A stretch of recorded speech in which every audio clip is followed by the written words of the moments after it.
அனைவருக்கும் வணக்கம்.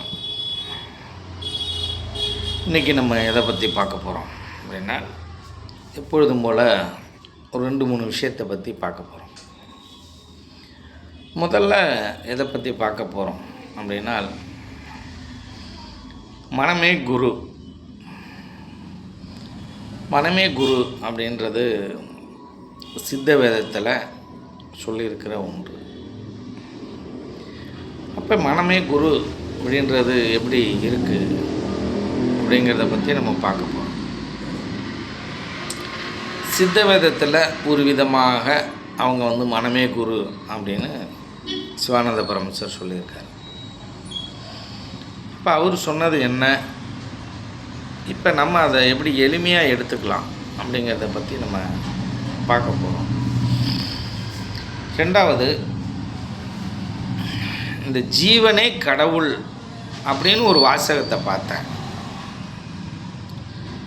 அந்த ஜீவனே கடவுள் அப்படின்னு சொல்கிறது ஒரு சரியான வாக்கியமா, சரியானது தானா அப்படின்றத பற்றி நம்ம இன்றைக்கி பார்ப்போம். இப்போ மனமே குரு அப்படின்னால், இந்த மனமாகப்பட்டது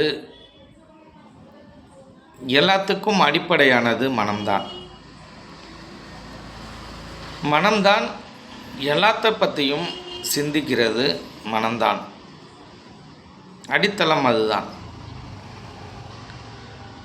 ஆனால் அந்த மனம்தான் குருவாக இருக்குது அப்படின்னக்குள்ள நமக்குள்ள ஒரு கேள்வி வருது. என்ன கேள்வி வருது அப்படின்னு கேட்டிங்கன்னா, இந்த மனதுக்குள்ளே எழுற எண்ணம் இருக்கு இல்லையா, இந்த எண்ணம் சில நேரங்களில் தவறான எண்ணமாகவும் வருது, சில நேரங்களில் சரியான எண்ணமாகவும் வருது. இந்த மனம் தவறான விஷயங்களிலும் லயிக்கிறது, சரியான விஷயங்களிலும் சில நேரத்தில் லயிக்கிறது. இதை மனம் ஒரு குரு என்று நாம் எடுத்துக்கொள்வது என்பது சாத்தியமா அப்படின்னு கேட்டிங்கனால், ஒரு வகையில் வேண்டுமானால் சாத்தியப்படலாம். ஆனால் முழுமையாக இது சாத்தியமா அப்படின்னு கேட்டிங்கனால், அதில் ஒரு கேள்வி வருது. முழுமையாக இது சாத்தியமா? இது மனமே குரு எப்படி ஆகும்? மனம் எல்லா வேலையும் செய்யுது, அது எப்படி குருவாக இருக்க முடியும்? அது நல்லதையும் நமக்கு சொல்லி கொடுக்குது, கெட்டதையும் சொல்லி கொடுக்குது. மனம் சில நேரங்களில் நம்ம மனதோட வழியிலையும் மனிதன் நடக்கிறான். அதுக்கு அடுத்தாற்போல் அதை தாண்டி இந்த அறிவோட வழியிலையும் நடக்கிறான், புத்தியோட வழியிலையும் நடக்கிறான், அகங்காரத்தின் வழியிலும் மனிதன் நடக்கிறான். இதற்கெல்லாம் அடிப்படை எது அப்படின்னா, மனம்தான் அடிப்படை. அதில் ஒன்றும் மாற்று கருத்து அல்ல.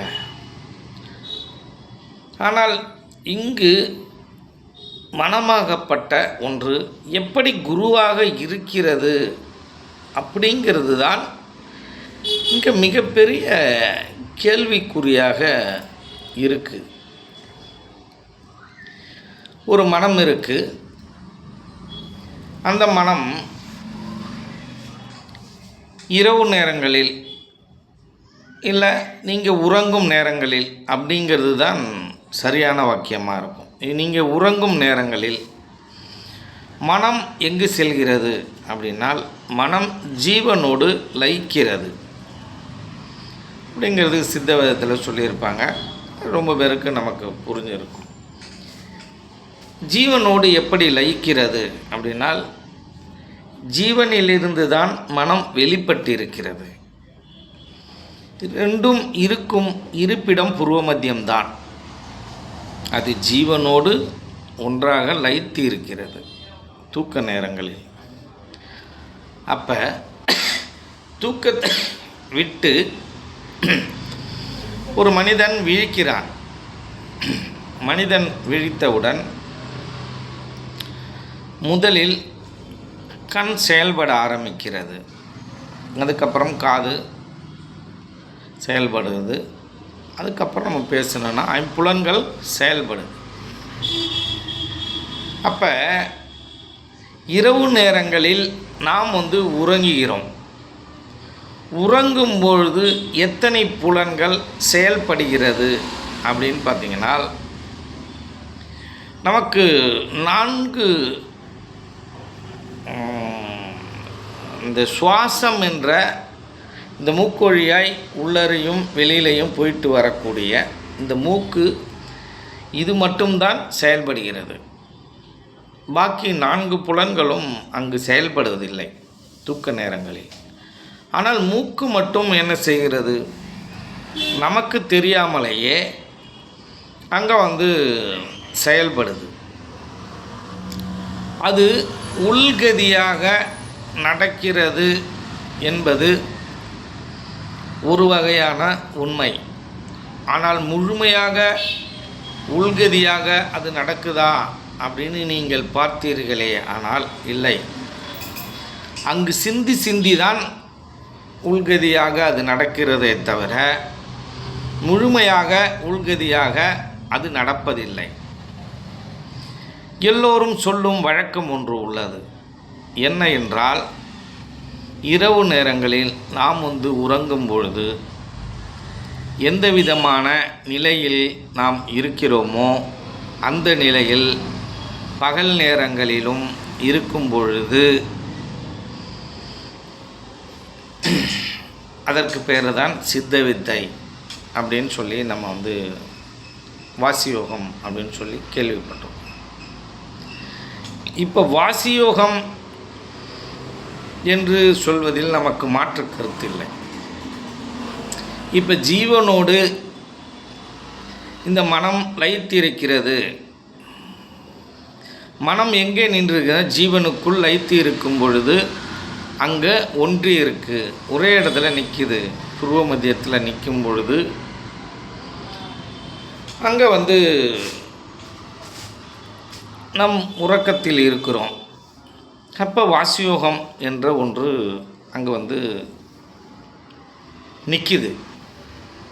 அப்போ நம்மளுடைய ஜீவன் எங்கே நிற்கிது அப்படின்னால், ஜீவன் புருவ மத்தியத்தில் நிற்குது உறக்கத்தின் போது. அப்போ உறக்கத்தில் எந்த நிலையில் நீங்கள் இருந்தீர்களோ அதே நிலையில் உறக்கம் இல்லாத பொழுதும் இருக்க வேண்டும் என்பது தான் பயிற்சி. சரி, அப்படி இருக்கும் பொழுது இந்த ஜீவனாகப்பட்டது எங்கே நிற்கிது? புருவ மத்தியத்தில் நிற்கிது. அதுதான் அதோடைய இடம். அப்போ புருவ மத்தியத்தில் அது இருக்கும் பொழுது வாசியோகம் செய்து கொண்டிருக்கிறதா? புருவ மத்தியத்தில் நிற்குது. அது புருவ மத்தியத்தில் நிற்குது. இந்த புருவ மத்தியத்தில் நிற்கிற அந்த விஷயத்தை தான் நம்ம நிஷ்டை அப்படின்னு சொல்கிறோம். நம்மளுடைய மனமும் ஜீவனும் ஒன்றாக லயித்திருக்கும் மனமற்ற நிலையில் நிற்கும் அந்த நிலைக்கு பெயர் தான் நம்மளுடைய பயிற்சியில் நம்ம நிஷ்டை அப்படின்னு சொல்கிறோம். அப்படி நிஷ்டை அப்படின்னு சொல்லும் பொழுது மனமும் ஜீவனும் லயித்திருக்கு. அதை தான் நாம் வாசியோகம் என்று சொல்கிறோம்.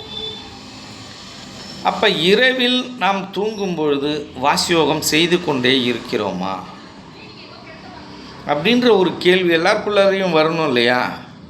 அது வர்றது தான் நியாயம். அனுபவஸ்தர்களுக்கு கண்டிப்பாக இது வரணும். அப்போ இரவு நேரங்களில் நாம் தூங்கும் பொழுது நம்ம அந்த இடத்துல நிற்கிது. அதுதான் வாசியோகமா அப்படின்னு நம்ம கேட்டோம்னால் அது ஒரு கேள்விக்குறியாக நிற்கிது. அந்த கேள்விக்குறியாக அப்படியே வச்சுப்போம். அப்போ இரவு நேரங்களில் மனம் ஜீவனில் லயிச்சு நிற்கிது. அதுக்கு அடுத்தாற் போல் இந்த கதாகதம் செய்யக்கூடிய இந்த ஜீவன் இருக்கு இல்லையா, இந்த ஜீவன் மேலும் கீழுமாக பிராணன், இந்த மூச்சு காற்று மேலும் கீழுமாக சுவாசித்து கொண்டிருக்கிறது, கதாகதம் செய்து.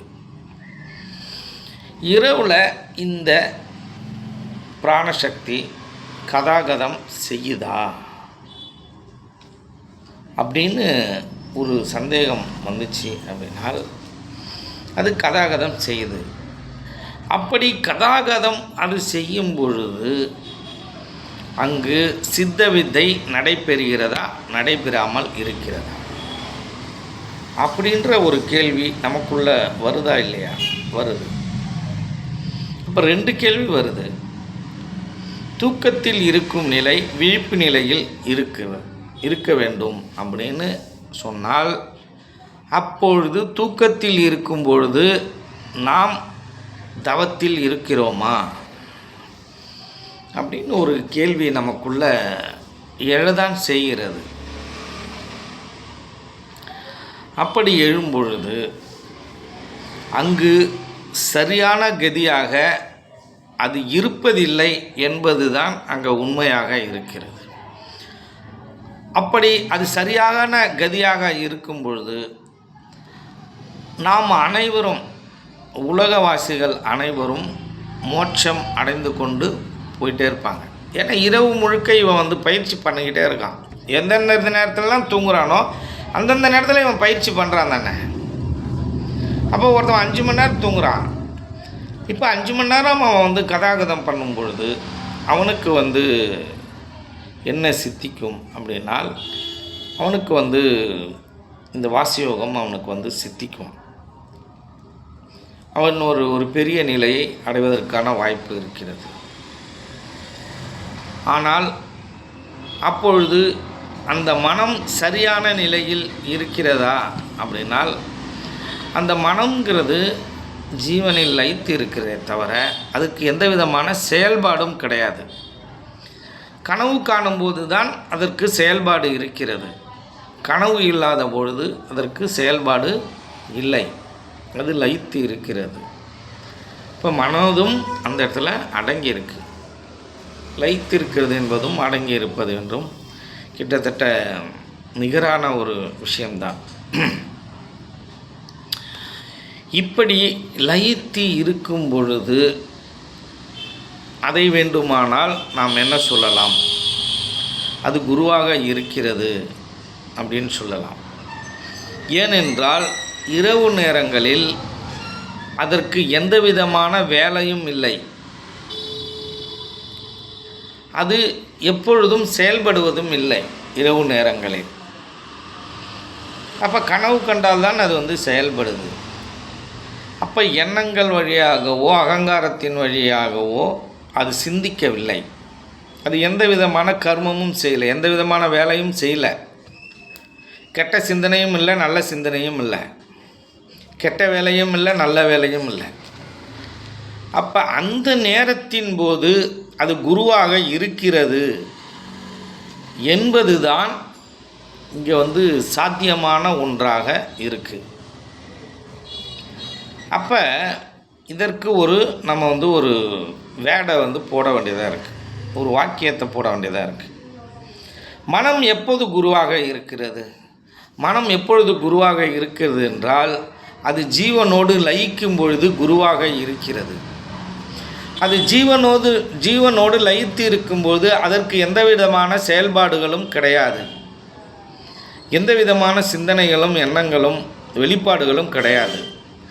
அப்படி வெளிப்பாடுகள் இல்லாத சமயத்தில் அது நல்லதை பற்றியோ கெட்டதை பற்றியோ எதை பற்றியும் சிந்திக்க போகிறதில்ல. அப்போ அது எதுவாக இருக்குது அப்படின்னால் அது வெறுமையாக இருக்குது.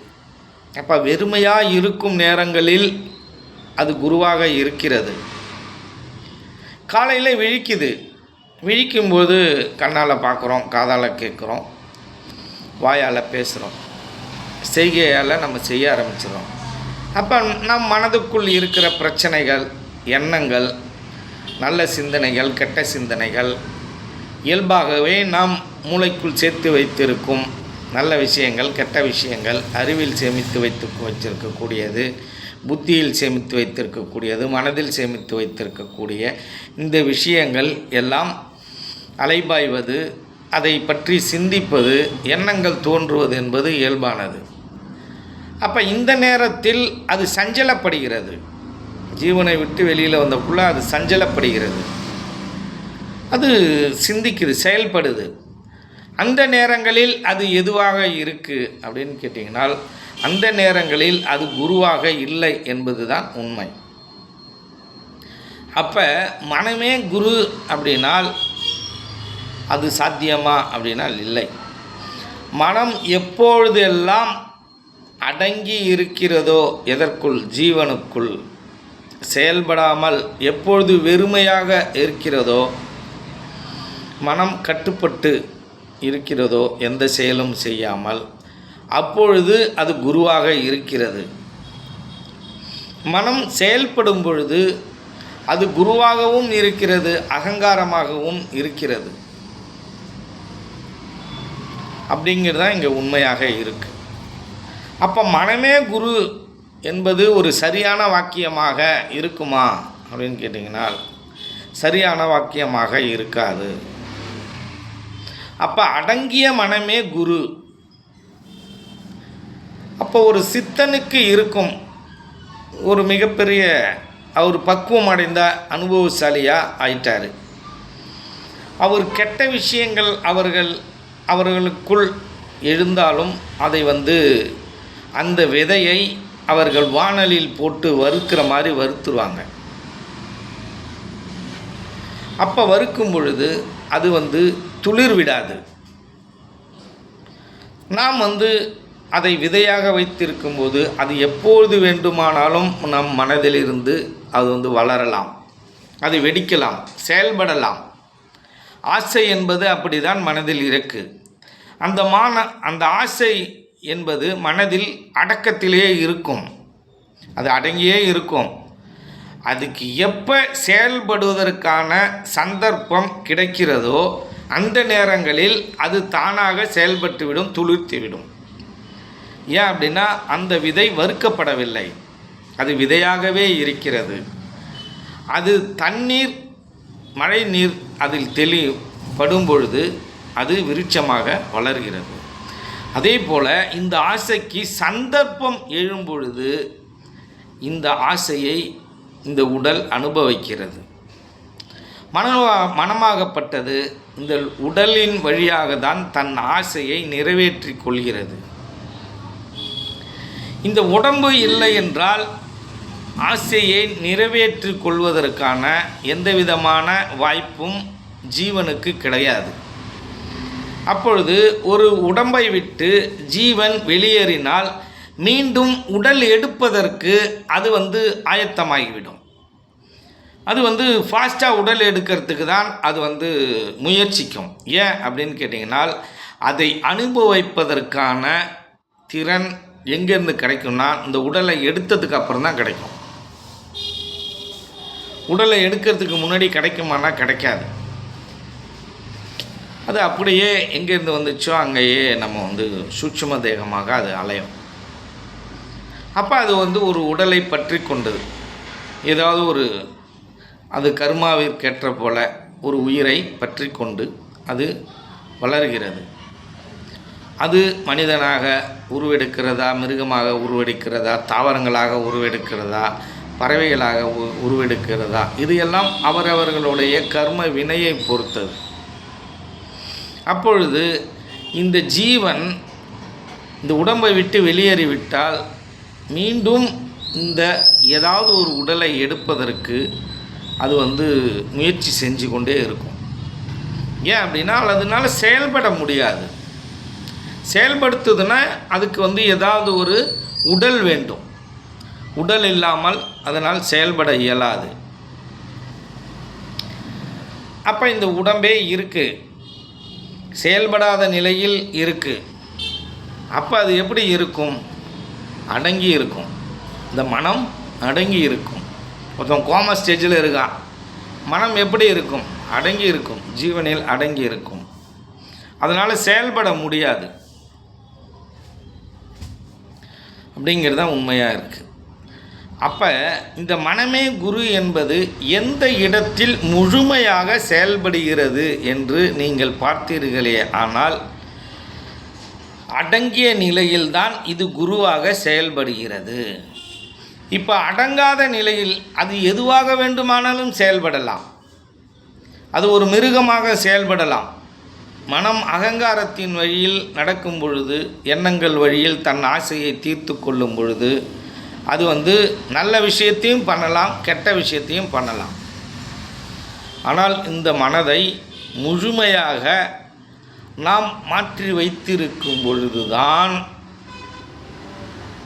பலவிதமான அனுபவங்களுக்கு அப்புறம்தான் அது என்னவாக மாறும்? குருவாக மாறும்.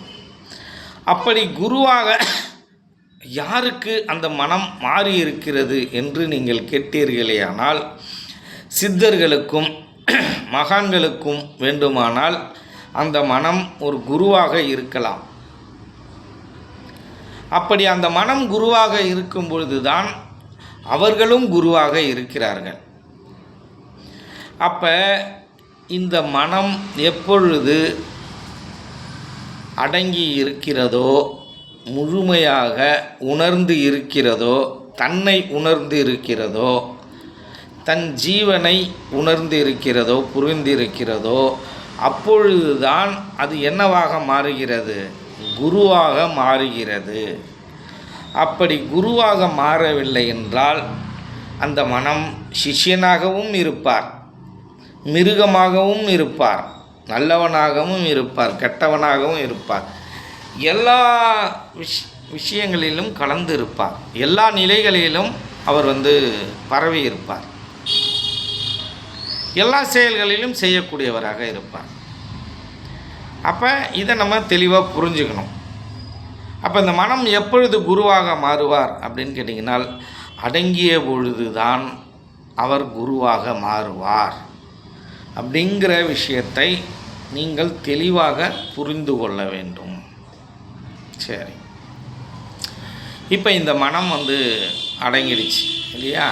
அடங்கினதை குரு அப்படின்னு சொல்லிட்டோம். மனமே குருன்னு சொல்லக்கூடாது, அடங்கிய மனமே குரு அப்படின்னு நம்ம சொல்லிட்டோம்.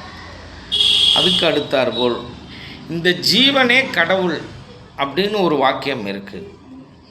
இந்த ஜீவனே கடவுள் அப்படின்றது சொல்கிற இந்த வாக்கியம் சரியானது தானா? இதற்குள்ளே நம்ம கொஞ்சம் ஆய்வு செய்து பார்த்தோமானால்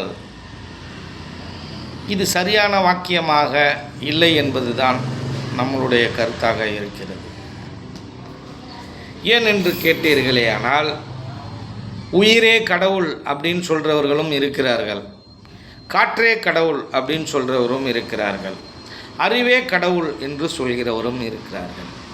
அது அவரவர்களுடைய அனுபவம், அவரவர்களுடைய அது தெளிவு. அவங்க அது வரைக்கும் தான் தெளிவு அடைந்திருக்காங்க. அவங்க உணர்ந்தது அவ்வளோதான் உணர்ந்திருக்காங்க. அறிவே கடவுள்னு அவங்க உணர்ந்திருக்காங்க. இப்போ ஜீவனே கடவுள்னு ஒருத்தவர் உணர்ந்திருக்காரு. இப்போ இன்னும் ஒருத்தவர் என்ன பண்ணியிருக்காரு? உயிரே கடவுள்னு ஒருத்தவர் உணர்ந்திருக்காரு. அப்போ இப்படி தான் இருக்குது இங்கே. இப்போ இந்த ஜீவனே கடவுள் அப்படின்னு சொல்கிறோம் அப்படின்னால்,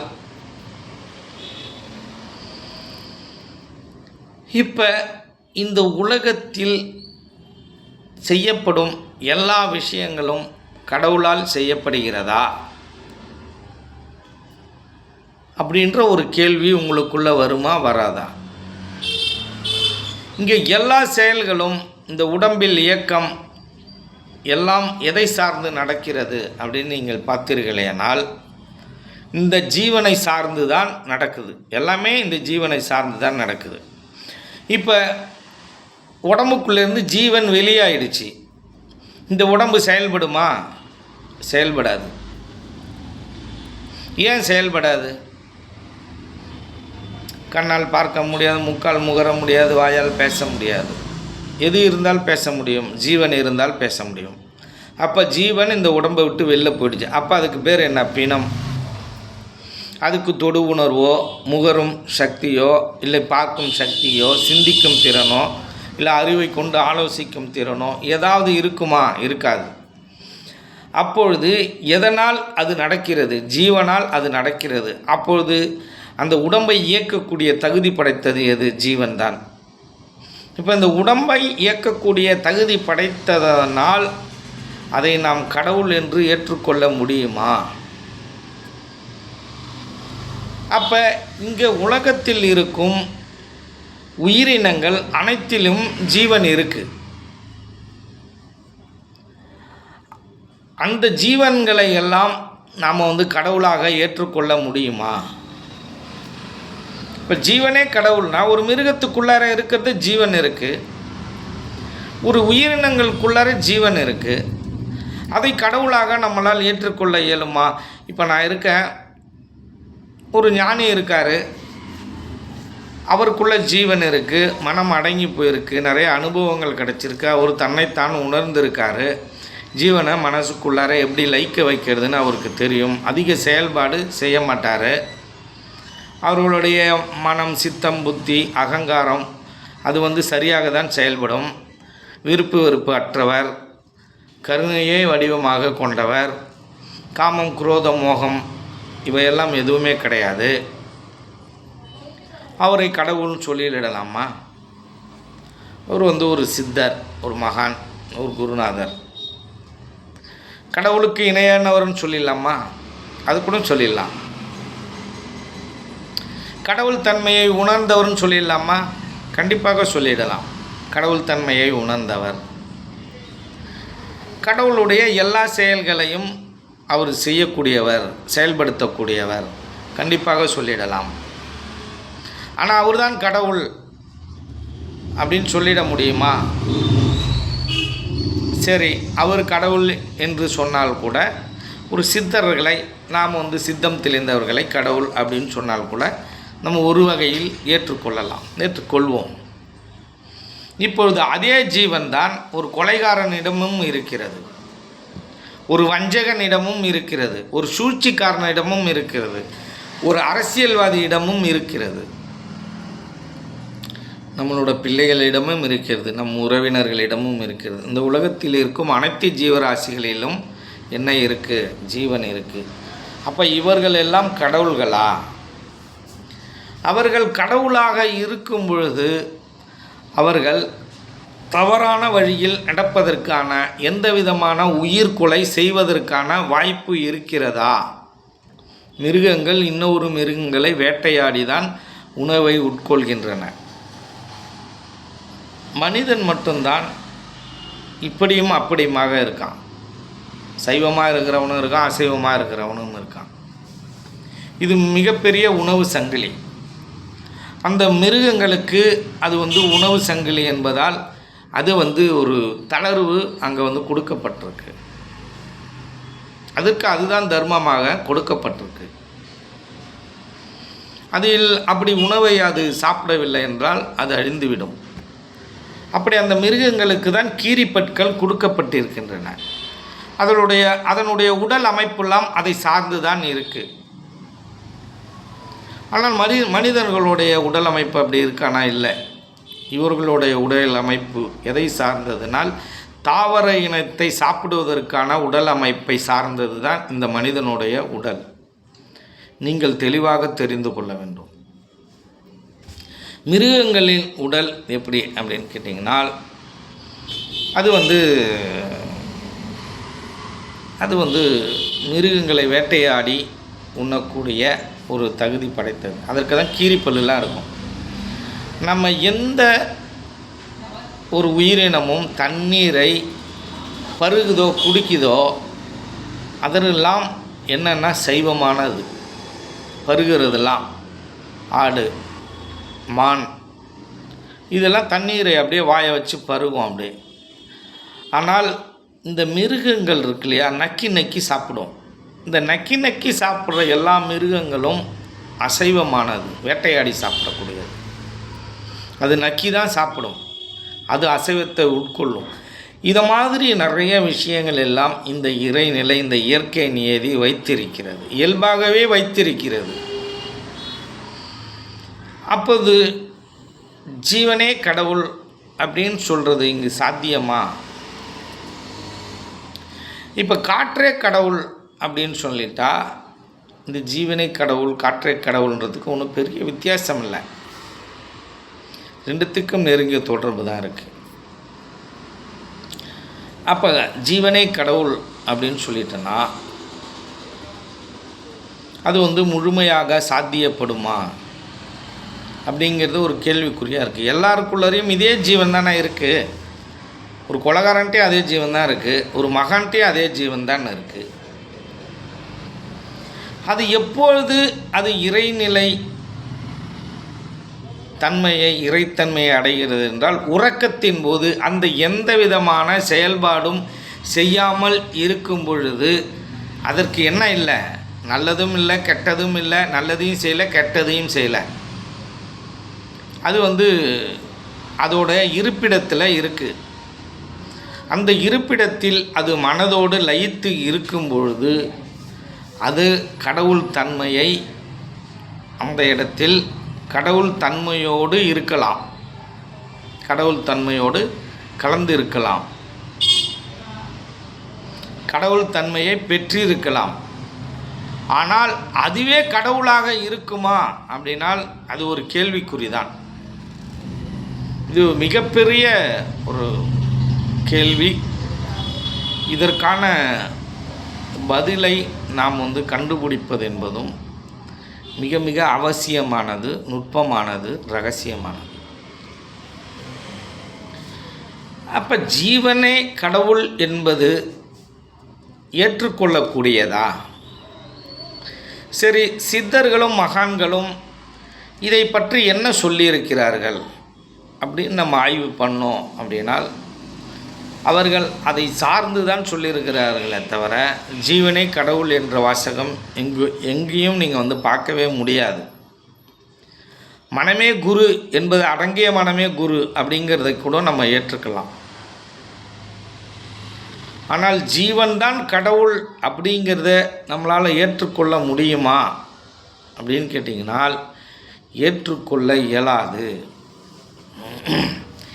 இந்த ஜீவன்தான் அந்த கடவுள் தன்மையை உணர முடியும், அந்த கடவுளை காண முடியும், அந்த அருட்பெரும் ஜோதியாக இருக்கிற அந்த கடவுளை காண முடியும். அப்போ இந்த ஜீவன் தான் அருட்பெரும் ஜோதியை காணுது, அதுக்குள்ளே போய் லயிக்குது, அந்த இறைத்தன்மையோடு போய் லயிக்குது, இயற்கையோட இயற்கையாக கலக்குது. அப்போ அந்த ஜீவன் லயிக்காத பொழுது அந்த இறைநிலை என்பது தனியாக தான் இருக்குது, இந்த ஜீவன் என்பதும் தனியாக தான் இருக்குது. அப்போ இது போய் லயித்ததுக்கு அப்புறம் வேண்டுமானாலும் நீங்கள் கடவுள் தன்மையை உணர்ந்ததாக சொல்ல முடியுமே தவிர அது கடவுளாக மாறிவிட்டது, அதுதான் கடவுள் என்று சொல்ல இயலாது. ஒரு மனிதன் முக்தி அடைந்து விட்டால் அவர் கடவுள் தன்மையை உணர்ந்து விட்டால், கடவுளை அவர் பார்த்து விட்டார், அந்த சதாசிவத்தை அவர் தரிசித்து விட்டார், உணர்ந்து விட்டார் அப்படின்னு சொல்லலாமே தவிர நான் கடவுளாக மாறிவிட்டேன் அப்படின்னு சொல்வது என்பது சரியாக இருக்குமா? ஜீவனே கடவுள் என்பது சொல்வது சரியாக இருக்குமா அப்படின்னால் என்னை பொறுத்தவரையிலும் அது சரியான வாக்கியமாக இல்லை. நீங்கள் கமெண்டில் சொல்லுங்கள், இது சரியான வாக்கியமா அப்படின்னா. நான் என்னுடைய நிலையை உணராத போது நானும் தனித்து நிற்கிறேன், அந்த இறைநிலையும் தனித்து இருக்கிறது. அப்போது இரண்டும் தனித்தனியாக நிற்கிறது. அப்போ இரண்டும் தனித்தனியாக நிற்கும் பொழுது இரண்டும் தனித்தன்மை வாய்ந்தது தானே. அது பேராற்றல், இது சிற்றாற்றல். இந்த சிற்றாற்றல் அந்த பேராற்றலுடைய கலக்கும் பொழுது அது அதோடைய தன்மையை உணர்கிறது, பெறுகிறது. ஆனால் எப்படி இருந்தாலும் தனித்து இருந்தது தானே ஒன்றாக கலக்கப்படுகிறது. இப்போ தனித்து தானே இருந்துச்சு. தனித்து இருக்கும் பொழுது அது கடவுளாக எப்படி மாற முடியும்? ரொம்ப சிம்பிளாக சொல்கிறோம். ஜீவாத்மாவும் பரமாத்மாவும் வேற வேறையா? ஆமாம், வேற வேற. இந்த ஜீவாத்மா பரமாத்மாவில் கலக்கும் பொழுதுதான் ரெண்டும் ஒன்றாகிறது. ரெண்டும் ஒன்றாகிறதே தவிர இது எப்பொழுது வேண்டுமானாலும் இன்னொரு பிறப்பை எடுக்க முடியும். எதனால்? இந்த ஜீவனால். ஆனால் அந்த பரமாத்மாவால், அந்த இறைநிலையால், அந்த இறைத்தன்மையால் எப்பொழுதுமே எந்த உடலையும் எடுக்க இயலாது. அப்போ இந்த ஜீவன் உடலை எடுக்கக்கூடிய தகுதி படைத்தது, அந்த பரமாத்மா உடலை எடுக்கக்கூடிய தகுதி இல்லாதது. இந்த உடலுக்கு எல்லாத்துக்கும் அப்பாற்பட்ட நிலையில் உள்ளது தான் அந்த கடவுள் தன்மை. அப்போ இரண்டும் தனித்தனியானது தான். அப்போ ஜீவனே கடவுள் என்று நாம் சொல்வது என்பது சரியானது அல்ல. அந்த கடவுள் என்பது இங்கு அருட்பெருஞ்சோதியாக தீக்கணலாக இருக்கும் பொழுதும், தீக்கணல் என்பது தனியாக இருக்கிறது, இந்த ஜீவன் என்பதும் தனியாக இருக்கிறது. இதை அதில் லயித்தாலும் அதை உணர்ந்தாலும் தனித்தனியாக இருந்துதான் உணரப்படுகிறது. அப்பொழுது ரெண்டும் ஒன்றாக லயித்திருக்கும் பொழுது வெளியே வந்து உள்ளாரை சென்று, வெளியே வந்து உள்ளாரை சென்று இந்த நிகழ்வு அங்கே நடக்க தான் படுகிறது. வெளியே வரும்பொழுது ரெண்டு நிலைகள் தான் அது இருக்கிறது. எப்பொழுதும் ஒரே நிலையில் இல்லை. எப்பொழுதும் ஒரே நிலையில் இருக்கக்கூடிய தன்மைக்கு பெயர் தான் கடவுள். எப்பொழுதும் இரண்டு நிலைகளில் இருக்கக்கூடிய ஒரு பொருளுக்கு பேர் தான் ஜீவன். இந்த மனிதன், இந்த ஜீவன் தான் இந்த சிவத்தன்மையை உணர்கிறது. தெளிவாக புரிஞ்சுக்கலாம், ரொம்ப சிம்பிளாக சொல்கிறேன். இந்த ஜீவாத்மா எப்போ நினச்சாலும் என்ன பண்ணலாம்? ஒரு உடலை எடுக்கலாம். ஆனால் பரமாத்மாவால் உடலை எடுக்க முடியாது. அவர் ஏதாவது சொல்லணும்னு நினைக்கிறாரு, ஏதாவது செய்யணும்னு நினைக்கிறாரு அப்படின்னால் இந்த ஜீவாத்மாவை வைத்து தான் அவர்களால் ஏதாவது செய்ய முடியும். ஆனால் இந்த கடவுளுடைய எல்லா தன்மையையும் படைத்தவர்கள் சித்தர்கள். கடவுளுக்கு இருக்கிற எல்லா தகுதியும் இவர்களுக்கும் இருக்கும். அவரை கடவுள் தன்மையை உணர்ந்திருப்பார், கடவுளாகவே மாறியிருப்பார், எல்லாம் செய்வார். ஆனால் இவருக்கென்று ஒரு தனித்தன்மை இருக்கிறது, இறைவனுக்கென்று ஒரு தனித்தன்மை இருக்கிறது. ரெண்டும் தனித்தனியானது. ஆனால் ரெண்டும் ஒன்றாக லயிக்கவும் முடியும். நீங்கள் எப்படி பார்த்தாலும் சரி, இந்த ஜீவாத்மாவும் பரமாத்மாவும் தனித்தன்மையானது தான். ஒன்றாக இணைந்து வேண்டால் இருக்கலாம், எப்போது வேண்டுமானால் இது பிறப்பு எடுக்கலாம். ஆனால் கடவுளால், அந்த பரமாத்மாவால் அது எடுக்க இயலாது. அப்படின்ற வகையில் நீங்கள் பார்க்கும் பொழுது இந்த ஜீவனை கடவுளாக நாம் சொல்வது என்பது சரியான வாக்கியமாக, சரியான அனுபவமாக இல்லை என்பது தான் உண்மையாக இங்கே இருக்கிறது. அப்படி எப்படி அவர் வந்து சொல்லியிருந்தாலும் சரி, அதை சொன்னவர் ஒரு சித்த வித்யார்த்தி, அவர் எப்படி சொல்லியிருந்தாலும் சரி, என்னை பொறுத்தவரையிலும் அதை ஏற்றுக்கொள்ள இயலாது. என்னுடைய அனுபவத்திற்கு அது வந்து புறம்பானது. அவருடைய அனுபவத்திற்கு வேணால் அது வந்து ஏற்றதாக இருக்கலாம்.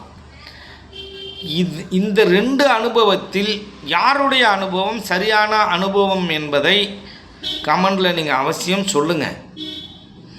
ஏன்னால் இது முக்கியமான விஷயம். ஏன்னா மிகப்பெரிய ஆய்வுக்குரியது. இது சாதாரண விஷயம் இல்லை. இப்போ ஜீவனே கடவுள் அப்படின்னு சொல்லிட்டா, ஒரு கொலைகாரனும் கடவுள், அவனுக்குள்ளேயும் ஜீவன் இருக்குல்ல, கடவுளாகிடுவான்ல. அப்போ அந்த தன்மையெல்லாம், அந்த அகங்காரம், இந்த எண்ணங்களில் இருக்கக்கூடிய, அவன் கர்மாவில் இருக்கக்கூடிய அந்த கர்ம பதிவுகள் இருக்கு இல்லையா, கெட்ட எண்ணங்கள், கெட்ட விஷயங்கள், அதையெல்லாம் எடுக்கணும் இல்லையா. அதை எடுக்காமல் நீங்கள் கடவுள் தன்மையே உணர முடியாது. அப்புறம் எப்படி கடவுளாக அது மாறும்? அதை எப்படி கடவுளாக நம்ம நினைக்கிறது? அப்பனால் இந்த உலகத்தில் இருக்கும் அனைத்து உயிர்களும் கடவுள் தானா? அதை தான் நம்ம இந்த யார் கடவுள் அப்படின்ற சாப்டரில் ரொம்ப தெளிவாக பார்த்தோம். கடவுளுடைய ஒரு பகுதி, ஒரு துளி ஜீவனாக இந்த ஜீவாத்மாவுக்குள் இருக்குது. எது? கடவுளுடைய ஒரு துளி. அது எதுவாக இருக்குது அப்படின்னா ஜீவாத்மாவாக இருக்குது, அவனுடைய உயிராக இருக்குது. ஆனால் அந்த ஜீவாத்மா இருக்கக்கூடிய அந்த ஒரு துளியானது கடவுளா அப்படின்னா இல்லை, அது கடவுள் இல்லை. கடவுளோட ஒரு துளி இருக்குது. எப்பொழுது அது கடவுளாக கடவுள் தன்மையை உணர முடியும்? எப்பொழுது கடவுளாக அது மாறக்கூடிய தன்மைக்கு உருவாகும்? அப்போதுமே ரெண்டும் வேறு வேறு தான், ஒன்று தான் இருக்க முடியும். எப்போ அந்த கடவுள் தன்மைக்கு அது முழுமையாக மாற முடியும் என்றால் காமம், குரோதம், விருப்பு, வெறுப்பு, இந்த கருணை, தயவு, இதையெல்லாம் கருணை, தயவுலாம் இருக்கணும். விருப்பு, வெறுப்புலாம் இருக்கக்கூடாது. காமம், குரோதெல்லாம் இருக்கக்கூடாது. இந்த மும்மலங்களும் இருக்கக்கூடாது. இது எல்லாம் இல்லாமல் தன் ஜீவனை மேலே ஏற்றி சித்தி அடைந்து அது அந்த பேராற்றலை உணர்ந்து அந்த அருட்பெருஞ்சோதியை தரிசித்து அதுக்கப்புறம் அந்த சதாசிவ நிலையை உணர்ந்து சதாசிவமாக அது மாறுது இல்லையா? அப்போ தான் அது முழுமையாக கடவுள் தன்மையை அடைகிறது. அப்பொழுதும் கடவுள் தன்மையை அடைகிறது.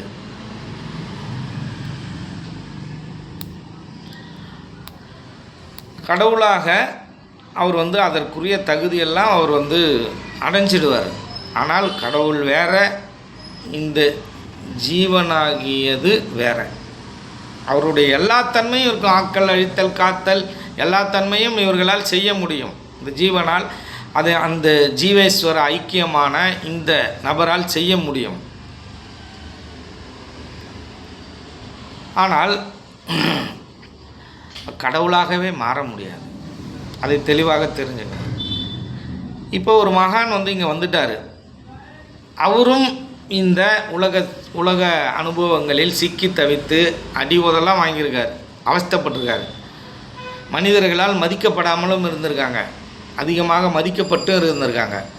இந்த பாவம் புண்ணியங்கள் எல்லாம் இந்த ஜீவாத்மாவுக்கு தான், அந்த பரமாத்மாவுக்கு கிடையாது. அப்போ இப்படியெல்லாம் ஒரு நேர் எதிராக இருக்கும் பொழுது ஜீவன்தான் கடவுளா அப்படின்னால் அதை ஏற்றுக்கொள்ள இயலாது. ஜீவனால் கடவுள் தன்மையை உணர முடியும், கடவுள் தன்மையாக மாற முடியும், கடவுளுடைய தன்மைகள் எல்லாம் பெற முடியும்.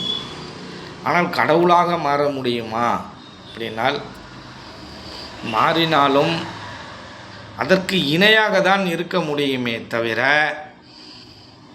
இரண்டு கடவுளாக நீங்கள் இருக்க முடியுமே தவிர, நீங்கள் அந்த பேராற்றல் தான் நான் என்று நீங்கள் முழுமையாக சொல்ல முடியாது. எப்பொழுதுமே அந்த பேராற்றல் வேறு தான். அதான் நான் ஏற்கனவே சொன்ன மாதிரி அந்த பேராற்றலுக்கு உருவம் எடுக்கிற எந்த தகுதியும் இல்லை. அதே போல் நீங்களும் மீண்டும் நீங்கள் பிறக்காமல் இருக்க முடியுமானால், நீங்கள் ஏதாவது ஒரு ஆசை வச்சுருந்தீங்க, எப்பயாவது பிறக்கணும்னு நினைக்கிறீங்க, இல்லை அந்த இறை சித்தம் நீங்கள் ஏதாவது இங்கே ஏதாவது செய்யணும் அப்படின்னு அந்த இறை சித்தம் இருந்தால் நீங்கள் மீண்டும் வருவதற்கான வாய்ப்பு இருக்கிறது. அந்த இறைநிலைக்கு எப்பொழுதும் அந்த வாய்ப்பில்லை. அப்படி பார்க்கும்பொழுது இறைநிலை தான். இறைநிலையை உணர்ந்தவர்கள் தான் தவிர இறைவன் அல்ல என்பதை தெளிவாக நாம் தெரிந்து கொள்ள வேண்டும். இப்படி பலவிதமாக குழப்பும் நபர்கள் இருக்க தான் செய்கிறார்கள். இப்போ அத்தனைக்கும் ஆசைப்படு என்னன்னு எப்படி அப்படின்னு சொல்லிட்டார் ஒருத்தவர். அத்தனைக்கும் ஆசைப்படுனா அது ஆசைப்படாதே, ஆசையே துன்பத்திற்கு காரணம் அப்படின்னு புத்தனோட அந்த விஷயம் இருக்குது. அவருடைய கருத்து வந்து நீங்கள் ஆசையே துன்பத்திற்கு காரணம் அப்படின்னு அவர் சொல்லிட்டார். அப்போ முன்னுக்கு பின் இது வந்து எப்படி இருக்குது, முன்னுக்கு பின் முரணாக இருக்குது அவர் சொன்னதுக்கு. இப்போ இது இல்லை யார் சொல்கிறத நம்ம ஏற்றுக்கிறது? அத்தனைக்கும் ஆசைப்படு அப்படிங்கிறத ஏற்றுக்கிறதா, இல்லை ஆசையே துன்பத்திற்கு காரணம் அப்படின்னு ஏற்றுக்கிறதா? ஆசையே துன்பத்திற்கு காரணம், இதை தான் ஏற்றுக்க முடியும். அத்தனைக்கும் ஆசைப்படு முடியாது. நம்ம வேண்டுமானால் ஆசைப்படலாம், ஆனால் அடைய இயலாது. ஆனால் ஒரு நேரத்தில் அதை அடைந்தே தீரலாம். இப்போ நீங்கள் அதை எப்படி சொல்லணும் அப்படின்னால், இப்போ அர்த்தமுள்ள ஆசைகள், அர்த்தமற்ற ஆசைகள் அப்படின்னு 2 பிரிவாக இருக்குது. தேவைன்னு ஒன்று இருக்குது, தேவையில்லாததுன்னு ஒன்று இருக்குது. அர்த்தமுள்ள ஆசைகள்னு ஒன்று இருக்குது, அர்த்தம் இல்லாத ஆசைகள்னு இருக்குது. இப்போ இங்கே இது முன்னுக்கு பின்னும் முரணாக இருக்குது. ஆனால் ஆசை இல்லாமல் மனிதனால் வாழ முடியுமானா வாழ முடியாது. ஆனால் அத்தனைக்கும் ஆசைப்படு அப்படின்னால் இவன் என்ன புரிஞ்சுப்பான், ஆசைப்பட்டு செயல்படுத்த பார்ப்பான். அப்போ வள்ளுவன் சொன்ன மாதிரி இந்த ஆசை என்பது நல்ல ஆசையாகவும் இருக்கும், கெட்ட ஆசையாகவும் இருக்கும். அது செயல்படுத்த முடியுமா? ஆனால் உங்களுடைய எண்ணங்களில் அதில் வந்து இருந்தது, அடிமனதில் இந்த ஆசைகள் எல்லாம், அது நல்ல ஆசையாக இருந்தாலும் கெட்ட ஆசையாக இருந்தாலும் அது இருந்ததுன்னா அது ஒரு காலத்தில் அந்த சூழ்நிலையை நல்லதாக மாற்றி உங்களுக்கு அது வந்து உங்களை வந்து அடையும். அதில் எந்த விதமான மாற்று கருத்தும் இல்லை. ஆனால் அதற்கான கால அவகாசம் இருக்கு இல்லையா? நான் வந்து இந்த ஜென்மத்திலே அந்த ஆசையை அடையணும் அப்படின்னு நினைக்கிறது அது நடக்காது. அதுக்கு ஒரு கால அவகாசம் இருக்குது. இப்போ சிம்பிளாக நான் சொல்லிடுறேனே, என்ன அப்படின்னா, நீங்கள் வந்து ஒரு பெண்ணை வந்து ஆசைப்பட்றீங்க. நான் வந்து இந்த பெண்ணை திருமணம் பண்ணிக்கணும் அப்படின்னு நீங்கள் ஆசைப்பட்றீங்க. அந்த பெண்ணை ஆசைப்படலை, நீங்கள் தான் ஆசைப்பட்றீங்க. அப்போ அந்த பெண்ணை ஆசைப்படலை, அப்போ அந்த திருமணம் சாத்தியமா? அப்போ அந்த பெண்ணு மிகப்பெரிய கோடீஸ்வரியாக இருக்கா, ரொம்ப அழகாகவும் இருக்கா. அந்த அழகுக்கும் மனதிற்கும் எந்த விதமான சம்மந்தமும் இல்லை. மனம் ஒத்து போயிடுச்சுன்னா யார் வேண்டுமானாலும் மனதால் நினைத்தால் கல்யாணம் பண்ணிக்கலாம். நீங்கள் ஆசைப்பட்டீங்கன்னா யார் வேணுமோ கல்யாணம் பண்ணிக்கலாம். ஆனால் 2 உயிரும் ஒத்துழைக்கணும் இல்லையா? 2 பேரும் ஒத்துழைக்காமல் யாராவது ஒருத்தவங்க ஒத்துழைச்சி ஆசைப்பட்டு இன்னொருத்தவங்க ஆசைப்படலைன்னா என்ன நடக்கும்? அது நிறைவேறாமலே போகும். அந்த அடிமனதில் அந்த ஆசை அப்படியே இருக்கும். அப்போ அவள் மிகப்பெரிய கோடீஸ்வரியாக அவங்க அப்போ ஒத்துக்கவே மாட்டார். உங்கள் வீட்லேயும் அது சாத்தியமே இல்லை, நீ அடிமையாக தாண்டா போயிருக்கணும்னு சொல்லுவாங்க சில பேர் விட்டுடுவாங்க. இப்போ வந்து அந்த வீட்டில் ஒத்துக்க மாட்டாங்க.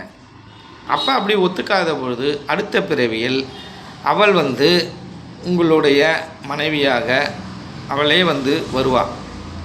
ஆனால் அந்த ஜீவன் அந்த பெண்ணோட ஜீவனாக இருக்கும். ஆனால் உடல் அமைப்புங்கிறது வேறு மாதிரி இருக்கும். உங்களோட உடல் அமைப்புங்கிறது வேறு மாதிரி இருக்கும். அது உங்கள் அப்பா அம்மாவை சார்ந்த உடல் அமைப்பு. ஆனால் ஜீவன் ஒன்று தான். இப்போ ரொம்ப பேருக்கு நான் ஆசைப்பட்ட பொண்ணு கல்யாணம் பண்ணாமல் வேற ஒரு பொண்ணு கல்யாணம் நடக்கும். ஏன் அப்படி நடக்குதுன்னா, போன ஜென்மத்தில் நீ அந்த பொண்ணை ஆசைப்படலை, இந்த ஜென்மத்தில் ஆசைப்பட்டிருக்கா, அது காலப்போக்கில் நடக்கும்.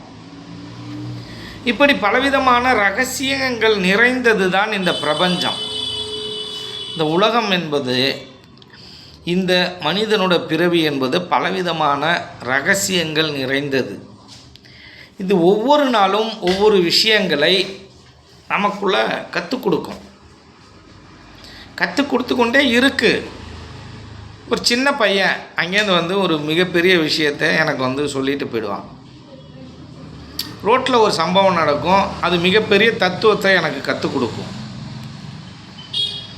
நிறைய பேருக்கு தெரியும் என்ன அப்படின்னா, ஒரு தன் நண்பனை ஒரு 90 வயசில் சொல்லுவான், ஏய் நண்பா, உன்னை நண்பன் நினச்சேன், இப்போ எனக்கு நீ துரோகம் பண்ணக்குள்ளதாண்டா உன்னை நான் வந்து உணர்ந்தேன் அப்படின்னு சொல்லுவான். 90 வயசில். 90 வயசு வரைக்கும் 2 பேரும் இருக்கணும் ஒற்றுமையாக. அப்படி இருக்கும்பொழுது சில விஷயங்களால் முரண்படும் பொழுது அவன் சொல்லுவான், இன்றைக்கி தாண்டா உன்னை உணர்ந்திருக்கேன், புரிஞ்சிருக்கேன் அப்படின்னு சொல்லுவான். இவனை புரிந்து கொள்வதற்கு இவனுக்கு 90 வயதாகிருக்கிறது. இதுதான் காலம். இங்கே மிகப்பெரிய ரகசியங்கள் நிறைந்தது இந்த உலகம். இந்த மனிதனும் அப்படிதான். இந்த மனிதனுக்கு மனசில் என்ன இருக்கோ அது அப்படியே வெளிப்படையாக பேச தெரியாது. வெளிப்படையாக தான் என்ன நினைக்கிறனோ அதை வெளிப்படையாக எதையுமே செய்ய தெரியாது. ஆனால் அப்படி செய்பவர்கள் தான் சித்தர்கள், சித்தம் தெளிந்தவர்கள். அவங்க என்ன நினைக்கிறாங்களோ அது செயலாக நடக்கும். ஆனால் இங்கே மனிதனோட இது அப்படி கிடையாது.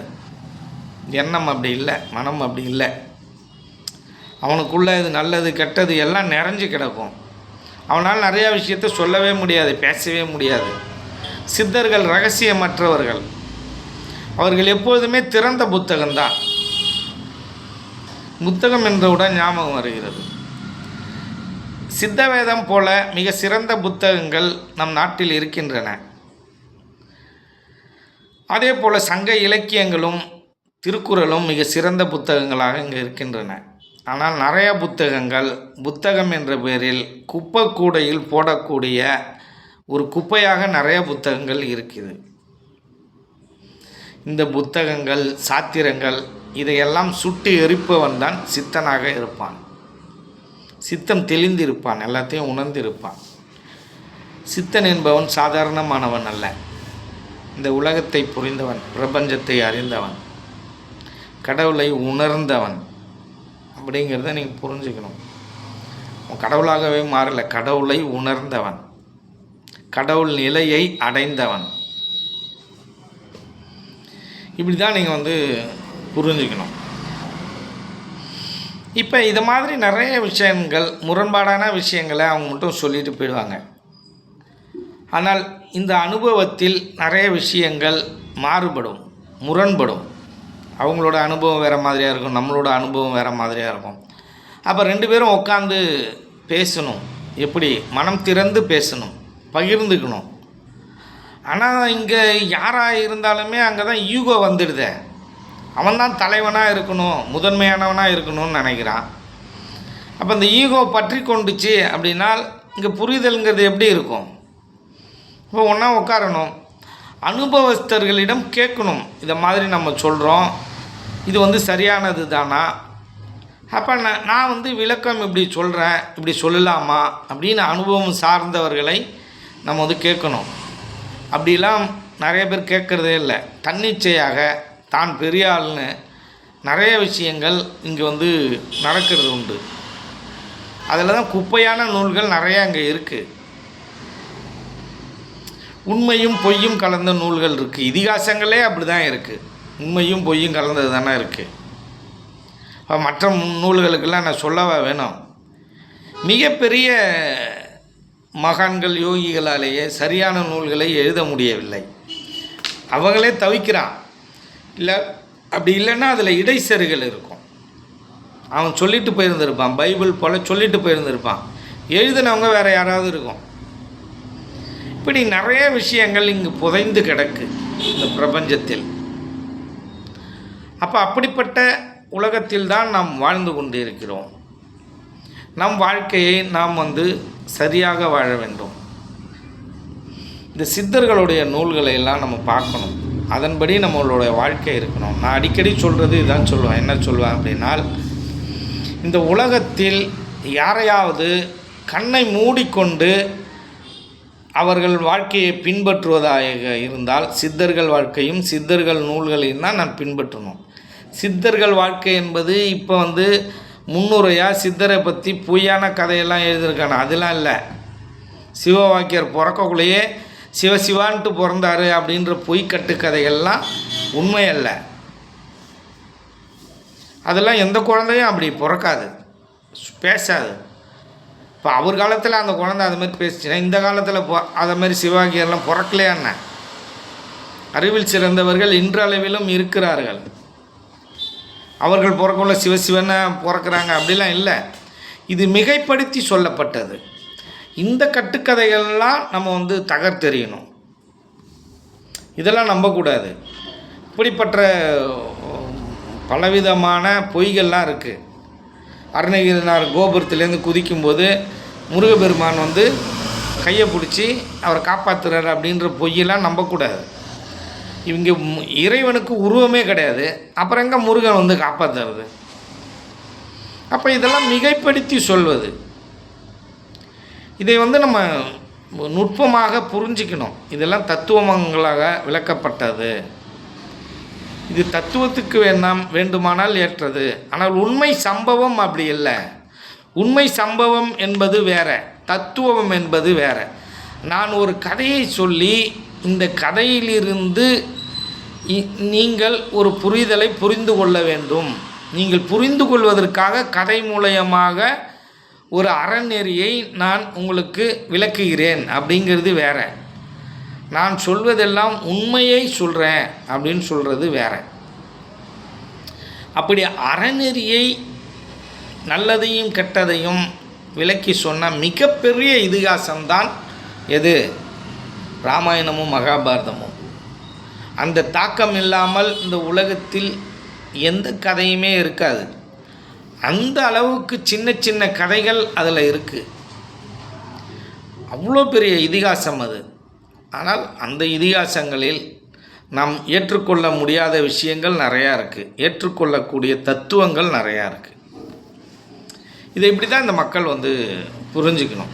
எதை ஏற்றுக்கணும், எதை ஏற்றுக்கொள்ளக்கூடாது, எது சரியானது, எது தவறானது அப்படின்னு நம்ம புரிஞ்சுக்கிறதுக்கே இங்கே ஒரு விதமான மிகப்பெரிய அனுபவம் தேவைப்படுகிறது. இந்த ஆன்மீகம் என்பது சாதாரண விஷயம் அல்ல. இந்த ஆன்மீகம் என்பது மிகப்பெரிய அனுபவம் இருந்தால்தான் நீங்கள் இதில் ஜெயிக்க முடியும். மிகப்பெரிய உழைப்பு இருக்கணும், முற்போக்கு சிந்தனை இருக்கணும், விழிப்புணர்வு இருக்கணும், இப்படியெல்லாம் இருக்கணும், உண்மை இருக்கணும், ஒழுக்கம் இருக்கணும். முதல்ல நான் எதற்கும் பயப்படாமல் நான் நேர்மையாக தான் இருப்பேன், எதுக்கும் அச்சப்படாமல் பேசுவது. ஆனால் மற்றவர்களை முட்டாள்களாக நினைத்து பேசுவதில்லை. எதுவாக இருந்தாலும் அறிவுபூர்வமாக பேசுவது. முட்டாளாக நினச்சி பேசக்கூடாது. நிறைய பேச்சாளர்கள் என்ன பண்ணுவான், ஏத்தாப்பில் இருக்கிறவங்கள முட்டாளாக நினச்சி பேசுகிறது, முட்டாளாக நினச்சி நூல்களை எழுதுறது, அவன் இஷ்டத்துக்கு அள்ளி விடுறது. இந்த யூடியூப்லாம் இப்போ இந்த டெக்னாலஜி வளர்ந்த உடனே அவரவர்கள் இஷ்டத்துக்கு ஏதாவது ஒரு பொய்யை சொல்கிறது. ஒரு சித்தர் என்ன பண்ணார், செவுத்தில் அப்படியே ஏறுறாரு அப்படிமா. அதை ஒரு ஏஐ, இப்போ ஏஐன்னு ஒன்று வந்துடுச்சு, பறக்கிறாரு, தண்ணியில் நடக்கிறாரு. உடனே இதை வந்து 10 பேருக்கு பகிருங்க.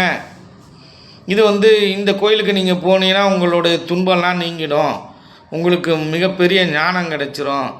நிறைய பொய்க்கதைகள், கட்டுக்கதைகள் எல்லாம் இங்கே இந்த உலகத்தில் உலா வருது. அப்போ இதையெல்லாம் நாம் வந்து பகுத்து பார்த்து எது சரியானது, எது தவறானது, எதை எடுத்துக்கணும், எதை எடுத்துக்கக்கூடாது அப்படிங்கிறதுக்கு ஒரு அனுபவம் வேணும். இதெல்லாம் ஒரு சின்ன விஷயம், இதை கண்டுபிடிச்சிடலாம், இதெல்லாம் பொய்யான தகவல்னு. ஆனால் யோகம் சார்ந்த நுட்பமான விஷயங்கள் எல்லாம் இருக்கு இல்லையா, அதை வந்து உண்மைன்னு எப்படி கண்டுபிடிக்கிறது? அதுக்கு நமக்கு ஒரு அனுபவம் தேவைப்படுது இல்லையா? அந்த அனுபவம் இல்லாமல் நம்மளால் அதை வந்து கண்டுபிடிச்சிட முடியுதா என்ன? எல்லாருமே தான் இந்த வாசகத்தை கேட்குறோம், எல்லாருமே தான் அது வந்து ஆமாம் அது ஒரு வகையில் உண்மை அப்படின்னு நினச்சிட்டு போகிறதா என்ன? இப்படிலாம் வாய்ப்பே இல்லை. நிறைய பேரோட எண்ணங்கள் வேறு மாதிரி இருக்கும், இன்னொருத்தவர்களோட எண்ணம் இன்னும் வேறு மாதிரி இருக்கும். இப்படி எண்ணங்களும் அறிவு வளர்ச்சியும் ஒருத்தவங்களுக்கு வேறுபடுறதுங்கிறது இயல்பானது தானே. அப்போ ஒருத்தவங்களை விட ஒருத்தவங்களுக்கு அறிவு அதிகமாக இருக்கக்கூடாது என்ன? அப்படிலாம் இல்லைல்ல. ஒருத்தவர் குருவை விட சிஷ்யர் வந்து அறிவாளியாக இருக்கக்கூடாதுன்னு ஏதாவது இங்கே ரூல் இருக்கா என்ன? அப்படிலாம் இல்லை. அறிவு என்பது எல்லாருக்கும் பொதுவானது, அது அவரவர்களை சார்ந்தது. அது குருவாக இருந்தாலும் சிஷ்யனாக இருந்தாலும் அது வந்து தவறுனா தவறு தான். அதை விட நுட்பமான சில விஷயங்களை நம்ம புரிதல் இருக்கும் பொழுது நம்ம அதை விளக்கி பேசுவது என்பது இயல்பானது தான். அதை தெளிவாக புரிந்து கொள்ளணும். எப்படி இருந்தாலும் சரி, இந்த ஜீவன் தான் கடவுள் என்ற வாசகம் என்பது மிக மிக தவறானது, ஏற்றுக்கொள்ள இயலாத ஒரு விஷயம். அவசியம் இதை சார்ந்து நீங்கள் வந்து கமெண்டில் வந்து நீங்கள் பதிவு பண்ணுங்கள். நன்றி, வணக்கம்.